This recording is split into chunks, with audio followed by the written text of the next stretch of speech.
Il est 13 h, bonjour à tous. Merci de votre attention. Voici les titres à la une de l'actualité ce samedi. Bruit d'augmentation de produits de grande consommation, qu'en est-il sur le terrain? Loin de s'en tenir aux simples spéculations et autres rumeurs qui circulent sur Internet, le chef du gouvernement Patrick Hachi s'est rendu sur le terrain au marché du Forum d'Adjamé pour se faire sa propre idée de ce qu'il en est. Le point de ses activités avec notre reporter Dangui à suivre en début de journal. Fraude douanière, 33 kg d'or brut interceptés à nouer la frontière entre la Côte d'Ivoire et le Ghana. 2 individus ont été pris dans les filets des douanes ivoiriennes et mis à la disposition du parquet d'Aboisseau. Le récit de Lanciné Bakayoko à suivre dans cette édition. Au Burkina Faso, malgré le limogeage des ministres de la Défense et de la Sécurité mercredi dernier par le président Roch-Marc Christian Kaboré, l'opposition et une partie de la société civile appellent à manifester ce samedi dans tout le pays pour exprimer leur mécontentement vis-à-vis de la situation sécuritaire. Voilà pour l'essentiel. Oui, bonjour à tous. Les manches retroussées, l'oreille attentive, le regard fixé, inquisiteur, le chef du gouvernement Patrick Hachi a tombé la veste hier du côté du marché Forum d'Adjamé. Se faufilant entre les étals des commerçants et échangeant avec eux, le chef du gouvernement a voulu se rendre à compte par lui-même des bruits d'augmentation de produits de grande consommation. Après cette étape, il s'est rendu au Grand Moulin d'Abidjan. Le chef du gouvernement a ensuite eu une réunion avec les différents acteurs de la chaîne de valeur des produits de grande consommation pour trouver une solution durable à la flambée des prix. On voit tout cela avec Dangui.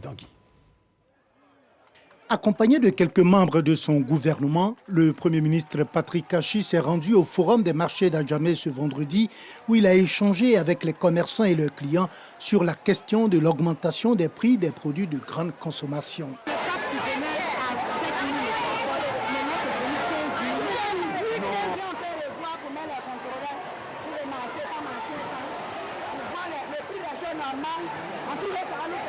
Patrick Hachi a ensuite visité une boulangerie juste à côté avant de lever un coin du voile sur les enjeux de cette visite surprise sur les marchés. On a vu un certain nombre de vendeurs, comme vous l'avez vu. On a écouté également des femmes qui sont venues faire le marché, qui nous ont dit leurs sentiments, leurs perceptions.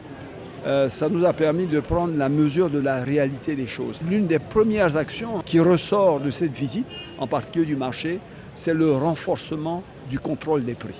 Il se fait régulièrement, mais tous souhaiteraient que ce contrôle soit renforcé parce qu'eux-mêmes ont le sentiment que les événements successifs qui sont survenus, soit le Covid, soit les questions liées à la pénurie circonstancielle d'électricité, ont été une opportunité, une occasion pour certains d'aller dans des augmentations inconsidérées et inexplicables.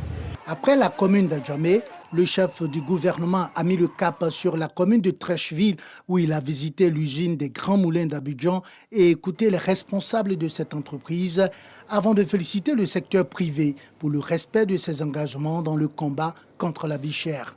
Ils ont joué le jeu et je voudrais saisir l'occasion pour les féliciter. Et à partir de la semaine prochaine, nous aurons déjà la première réunion du Conseil national de lutte contre la vie chère qui va donc définir les règles de travail qu'on aura pour, au fil des jours et du temps, arrêter secteur par secteur les problèmes qui se posent tout au long de la chaîne. Mais également rencontrer les acteurs de la principale filière d'exportation pour voir dans quelle mesure on peut accroître de façon significative la valeur ajoutée, quels sont les points bloquants, qu'est-ce que l'État peut faire à leur côté pour que dans l'ensemble, leur exercice donc, de leur activité dans le métier s'améliore, s'accroisse, mais également que l'on puisse, pour les populations, avoir un spectre de produits beaucoup plus large à des coûts encore plus accessibles. Le gouvernement est résolu à protéger le panier de la ménagère sans détruire l'outil de production, selon le Premier ministre qui a reçu un peu plus tôt dans la matinée de ce vendredi le secteur privé à la primature où il leur a renouvelé l'engagement du gouvernement à être toujours à leur écoute. Les relations du secteur public et du secteur privé vont s'intensifier en termes d'écoute. Et notre rôle, ce sera d'accompagner notre secteur privé pour lui permettre d'être compétitif, pour lui permettre d'atteindre des niveaux de productivité qui lui permettent de faire également les efforts qu'on lui demande de faire au bénéfice des populations. Le chef du gouvernement a annoncé la fin du rationnement de l'électricité pour les ménages. Les industriels doivent attendre le 15 juillet prochain. Et puis dans le fil de l'actualité, les boulangers menaçaient d'augmenter les prix de la baguette de pain si les coûts de la farine de blé ne baissaient pas chez les moulins. Ils avaient même planifié une grève à partir de lundi prochain. Finalement, le haut patronat des boulangers et pâtissiers de Côte d'Ivoire a décidé de ne pas mettre à exécution son projet d'arrêt de travail. C'est le résultat d'un accord tripartite trouvé entre les boulangers, les meuniers et le gouvernement. Écoutez la déclaration du président du haut patronat des boulangers, Amadou Koulibaly, déclaration recueillie pour vous par Lanciné Bakayoko. Après plusieurs séries de négociations avec la tutelle du ministère du Commerce, nous venons à présent procéder à la suspension de notre mot d'ordre pour nous inscrire dans le cadre de dialogue ouvert par le gouvernement. Nous avions appelé, n'est-ce pas, nos pairs à maintenir le prix des 150 francs. Nous appelons les boulangers à travers l'étendue du territoire national à continuer leurs activités professionnelles et de nous faire confiance. Nous allons continuer les négociations avec l'autorité. Dans la commune de Tia-Salé, un système de numérisation a été mis sur pied par le nouveau conseil municipal dans le cadre de la collecte des taxes municipales. Objectif de ce système de numérisation, augmenter la recette, et ce système semble bien marcher. L'innovation a fait passer la recette propre de la mairie de 300 millions à près d'1 milliard de francs CFA. Ces fonds sont suivis en temps réel par l'opérateur technique et le trésor public, Didier Nguessan. Damas collecte les taxes pour le compte de la mairie de Tia-Salé depuis de nombreuses années.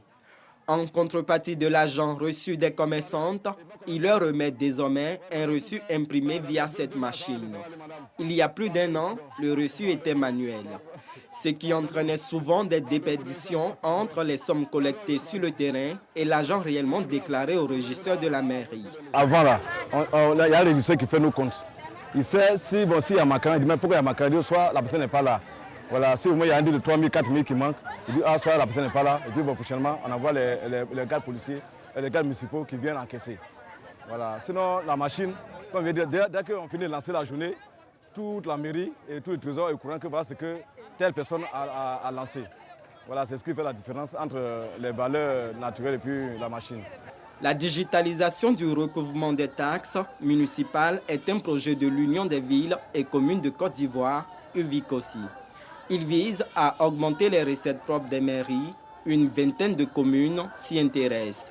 À Tia-Salé, sa mise en œuvre est effective depuis mai 2020. En plus des collecteurs dits occasionnels comme Damas, il existe des collecteurs à cartes qui opèrent en duo.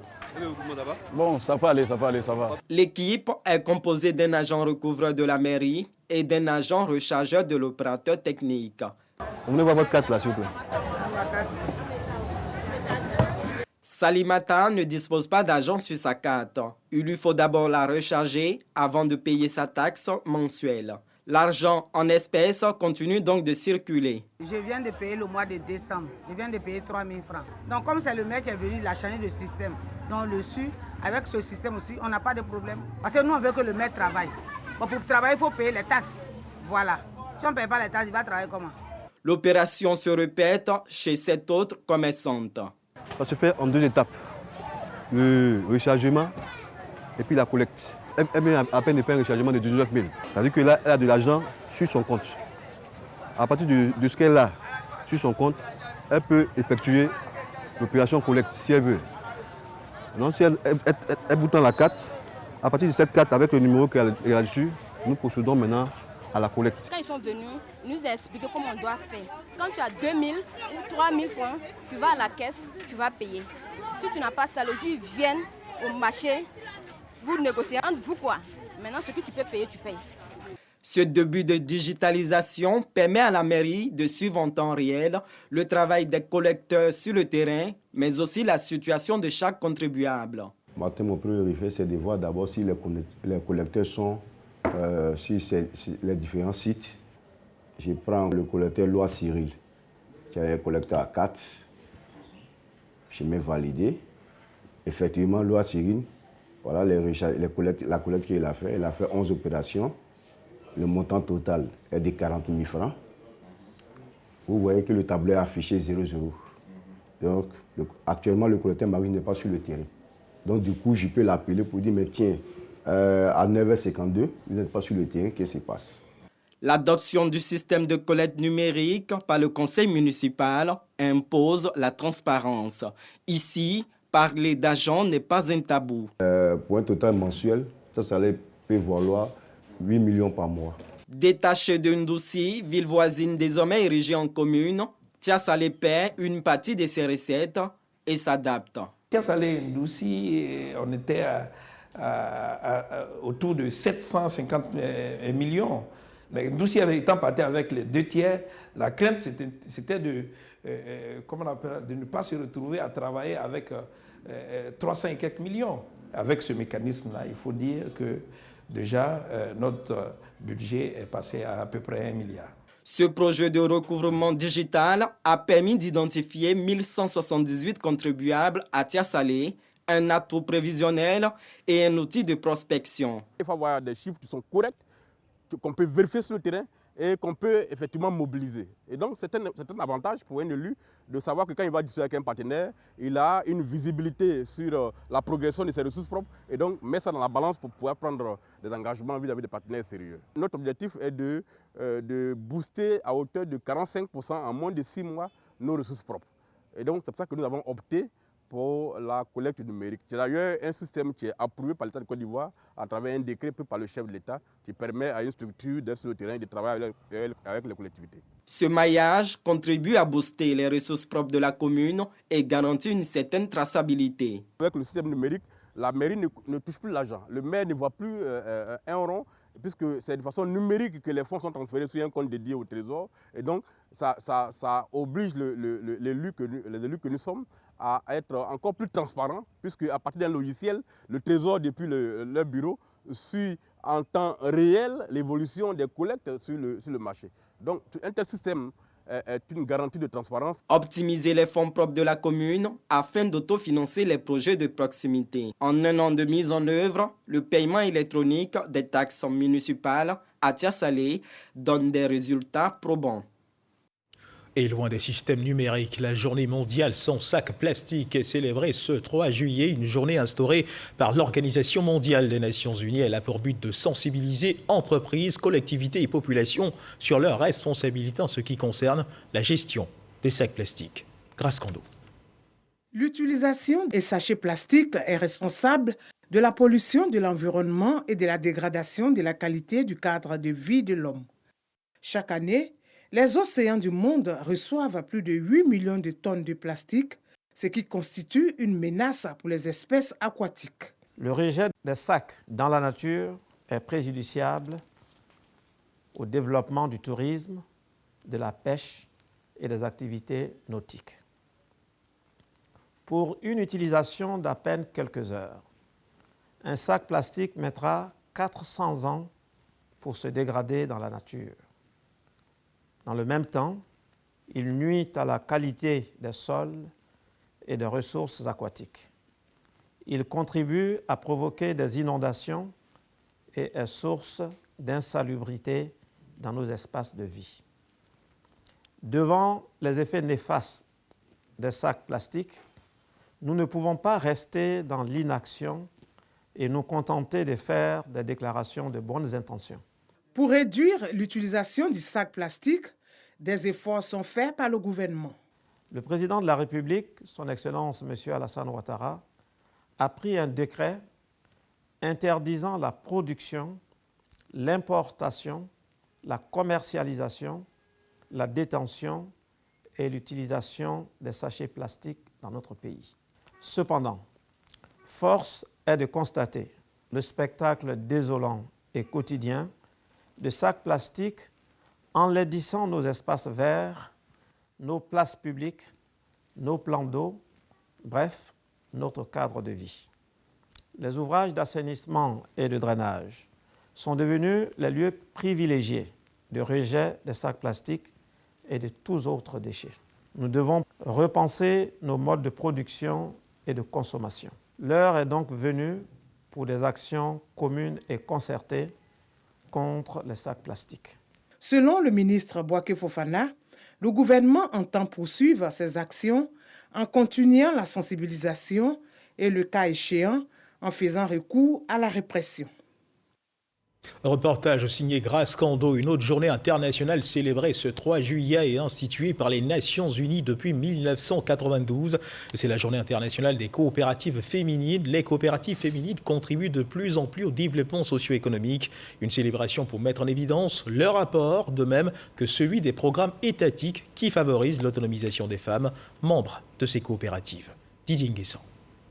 En Côte d'Ivoire, les sociétés coopératives contribuent à renforcer la sécurité alimentaire à travers la production et la commercialisation des produits vivriers. À l'occasion de la journée internationale qui leur est dédiée par les Nations Unies ce 3 juillet, le gouvernement ivoirien est reconnaissant. Durant les moments critiques de la pandémie à Covid-19, les sociétés coopératives du secteur vivrier, animées majoritairement par les femmes, ont joué un rôle déterminant pour le maintien des chaînes d'approvisionnement.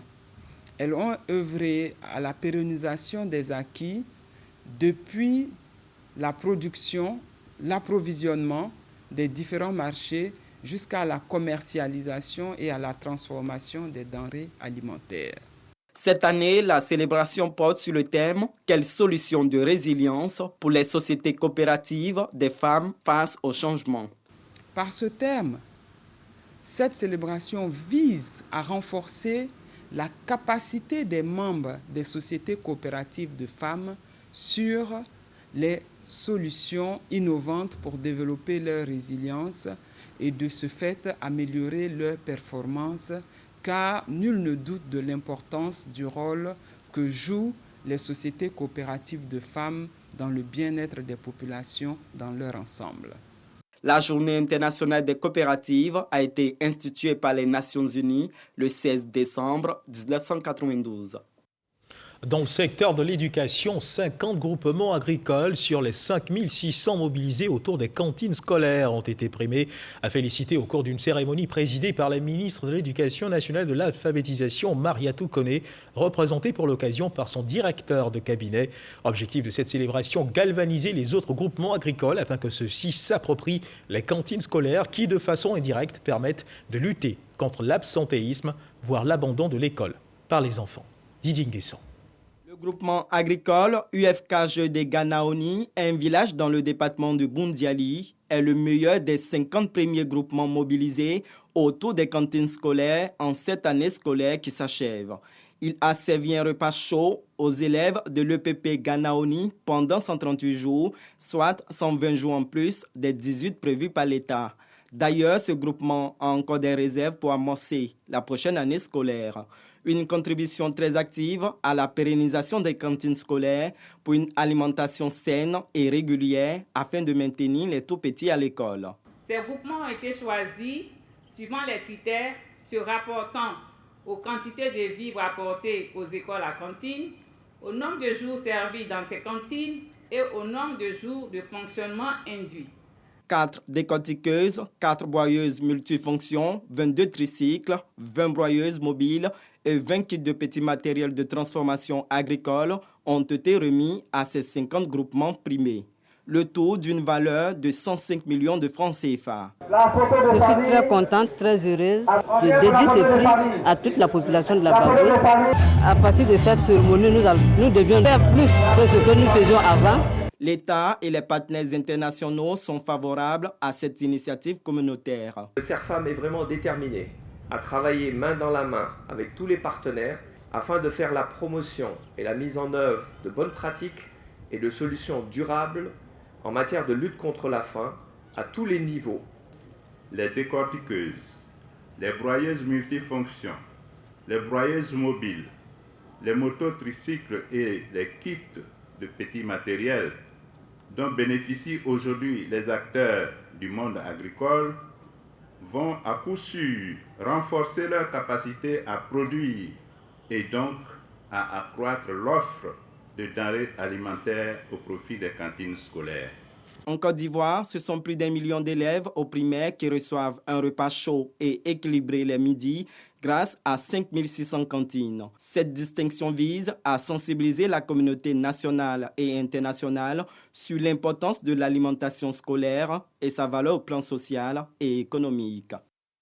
Et l'actualité, c'est aussi cette offensive menée par des chercheurs ivoiriens qui se mobilisent pour apporter une riposte à une menace portée par une bactérie sur le manioc. Cette menace engendre d'énormes pertes en termes de rendement. Une menace identifiée en Afrique australe, centrale et au Nigeria, voisin du Cameroun. Pour venir à bout de cette maladie du manioc, ces chercheurs sont en quête de financement. Eugène Atoubé. C'est une riposte que préparent les chercheurs du Centre régional d'excellence pour les phytopathogènes transfrontaliers WEV contre la striure brune, une maladie virale qui touche particulièrement le manioc et actuellement fait des ravages dans plusieurs pays d'Afrique subsaharienne. Le plan de riposte dont la mise à exécution nécessite un financement est présenté au ministre-gouverneur du district autonome d'Abidjan par le professeur Peter Justin. L'enjeu de ce plan de riposte est de maintenir la productivité du manioc en Côte d'Ivoire et garantir la sécurité alimentaire.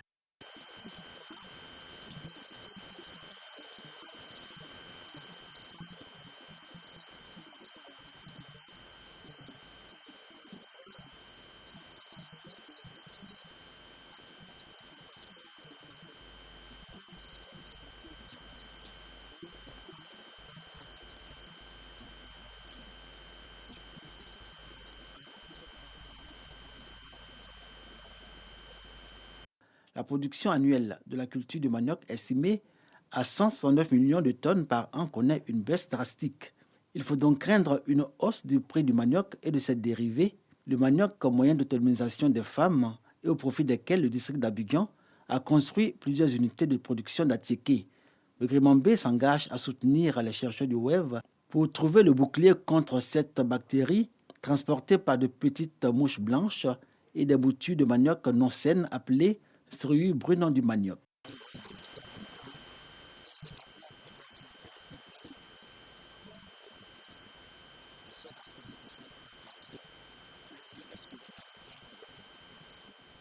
Professeur Justin Peter rappelle que la striure brune est aux portes de la côte ouest africaine et qu'il urge de mener la riposte.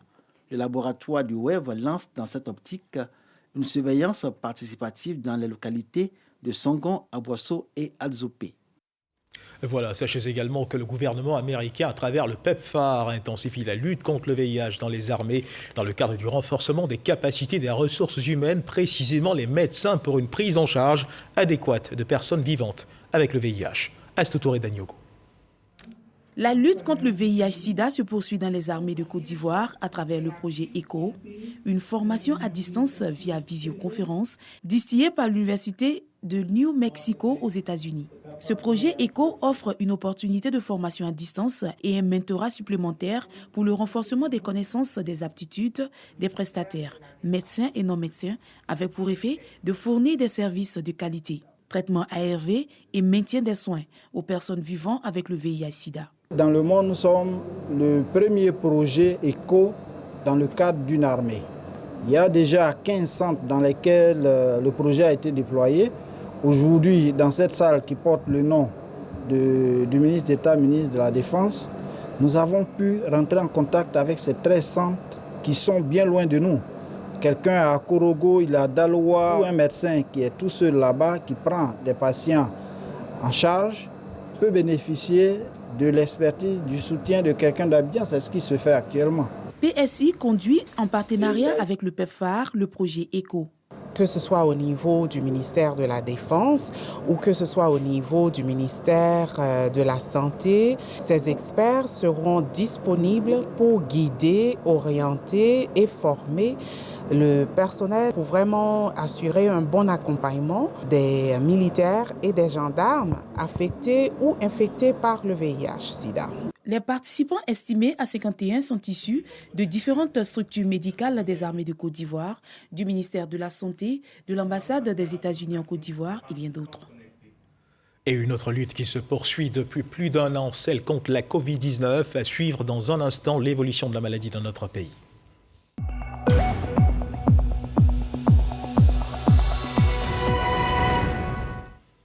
Le ministère de la Santé, de l'Hygiène publique et de la couverture maladie universelle a enregistré hier vendredi 2 juillet 2021 92 nouveaux cas de Covid-19 sur 2792 échantillons prélevés, soit 3,3% de cas positifs, 19 guéris et 0 décès.